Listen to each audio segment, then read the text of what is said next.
Sahabat Al-Ma'tuk, mari berdonasi untuk keperluan serta kegiatan media Al-Ma'tuk agar kami dapat selalu menyajikan tayangan-tayangan yang bermanfaat bagi umat muslim. Caranya mudah, silakan klik link yang ada di kolom deskripsi atau scan barcode donasi yang berada tepat di layar Anda.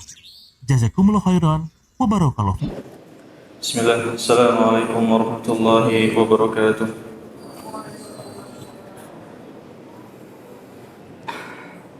Innal hamdalillah nahmaduhu wa nasta'inuhu wa nastaghfiruh wa na'udzu billahi min shururi anfusina wa min sayyiati a'malina.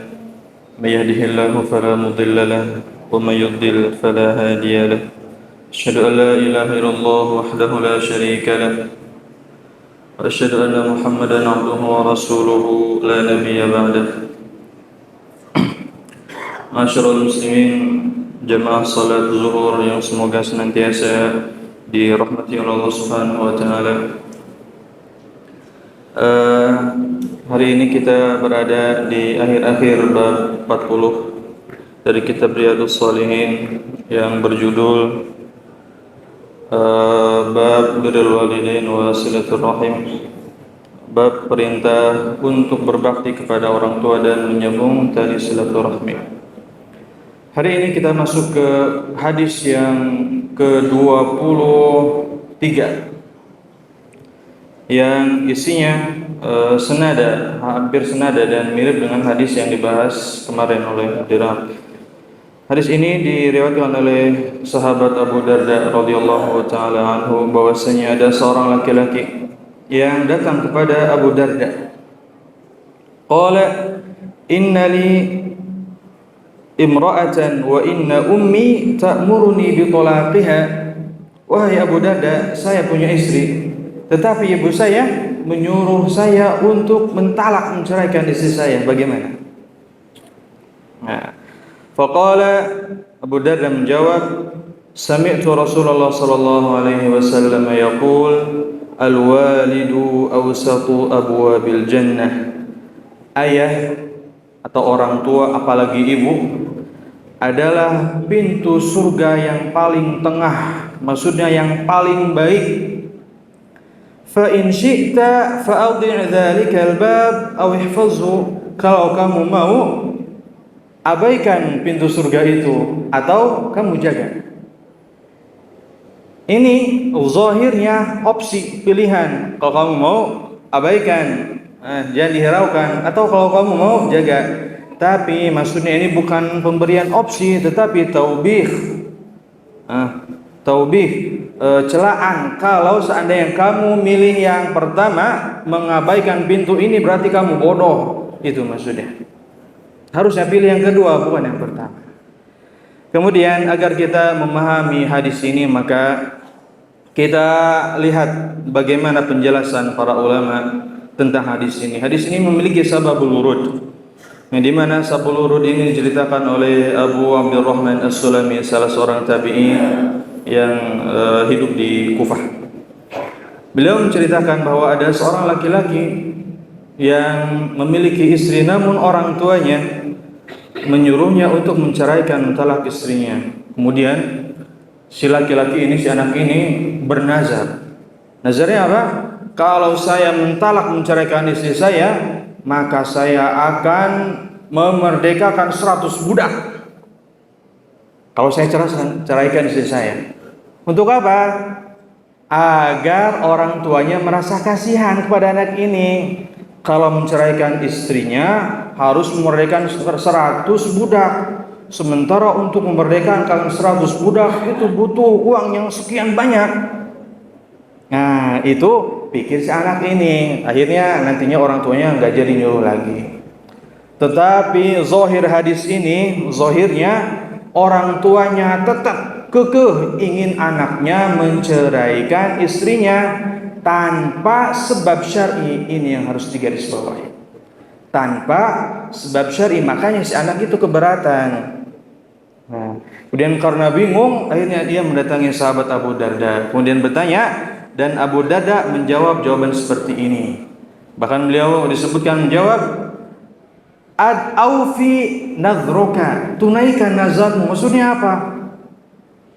merdekakan 100 budak dan ceraikan istrimu. Itu kata Abu Darda. Berarti hadis ini menunjukkan betapa besarnya, agungnya perintah orang tua dan wajib ditaati. Tapi ada tapinya. Para ulama menjelaskan hadis ini. Salah satunya Syekh Muhammad bin Shalih Al-Utsaimin rahimahullah. Beliau mengatakan bahwa tidak semua orang tua yang memerintahkan anaknya untuk menceraikan istrinya itu wajib ditaati, tidak. Kenapa? Beliau membawakan kisah Imam Ahmad bin Hanbal, bahwasanya ada seorang laki-laki yang datang ke Imam Ahmad bin Hanbal, kemudian ia mengeluhkan bahwa orang tuanya sama menyuruhnya untuk menceraikan istrinya. Kata Imam Ahmad bin Hanbal, sudah, jangan ditalak. Kalau kamu masih cinta sama dia, jangan ditalak. Orang ini menjawab, bagaimana dengan hadis Nabi yang memerintahkan Ibnu Umar untuk menceraikan istrinya atas perintah Umar ayahnya? Bagaimana itu, wahai Imam? Kata Imam Ahmad bin Hanbal, wahal abuka Umar, ayahmu itu emang Umar? Kalau ayahmu Umar, silakan ditalak. Tapi kalau ayahmu bukan Umar, jangan ditalak. Dan juga tentunya kita meyakini bahwasanya Umar tidak akan memerintahkan anaknya Abdullah bin Umar untuk menceraikan istrinya kecuali atas sebab syar'i. Ini masalahnya, atas sebab syar'i. Dan juga kita mengetahui Umar siapa itu. Umar khalifah kedua, sudah dijamin masuk surga dan seterusnya. Maka tidak mungkin kita samakan keadaan kita saat ini dengan saat itu Umar. Dan juga para ulama mengatakan bahwa hadis Umar memerintahkan anaknya untuk mentalak istrinya itu khos, dia khosah, tidak ammah, tidak umum. Ini yang harus kita pahami. Jadi sebagai orang tua tidak serta-merta menantu salah sedikit, ceraikan istrimu. Kemudian dibawakan hadisnya. Ini hadis Ibnu Umar, ini hadis Abu Darda, wajib menaati perintah ayah. Tidak. Tidak. Jadi kita harus memahami di sini dengan penjelasan para ulama. Kemudian tadi hadis ini menunjukkan betapa agungnya perintah orang tua yang wajib kita taati. Kemudian agar tidak terjadi hal seperti ini bagaimana? Kata Nabi, fazfar bidzati din taribat yadah. Cari wanita yang solehah, yang beragama, berakhlak, maka kamu pasti akan beruntung. Insya Allah tidak akan menemukan masalah seperti ini. Terutama bagi yang masih jomblo, cari istri yang solehah. Dengar di belakang ada ustazah masih jomblo, hafizah, solehah, langsung. Ustaz, kalau sudah menikah bagaimana? Bisa jadi pos 2. Ayo. Kemudian kita tetap harus berusaha untuk menaati orang tua sehingga kita bisa menjadi semisal Uwais Al-Qarni yang ketika tangannya ditengadahkan ke atas langsung dijawab Allah Subhanahu wa taala. Kemudian kita gunakan doa itu untuk kebaikan umat muslimin yang saat ini khususnya bagi saudara-saudara kita di Palestina. Semoga Allah Subhanahu wa taala membebaskan mereka dari musibah yang mereka alami dan juga menghancurkan orang-orang Yahudi dan juga sekutunya dengan sehancur-hancurnya.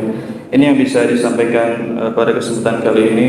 Semoga bermanfaat dan menjadi ilmu bagi kita semua. Subhanakallahumma wa bihamdik, asyhadu an la ilaha illa anta, astaghfiruka wa atubu ilaik. Assalamualaikum warahmatullahi wabarakatuh. Sahabat Al-Ma'tuk, mari berdonasi untuk keperluan serta kegiatan media Al-Ma'tuk agar kami dapat selalu menyajikan tayangan-tayangan yang bermanfaat bagi umat muslim. Caranya mudah. Silakan klik link yang ada di kolom deskripsi atau scan barcode donasi yang berada tepat di layar Anda. Jazakumullah khairan wa barakallahu fikum.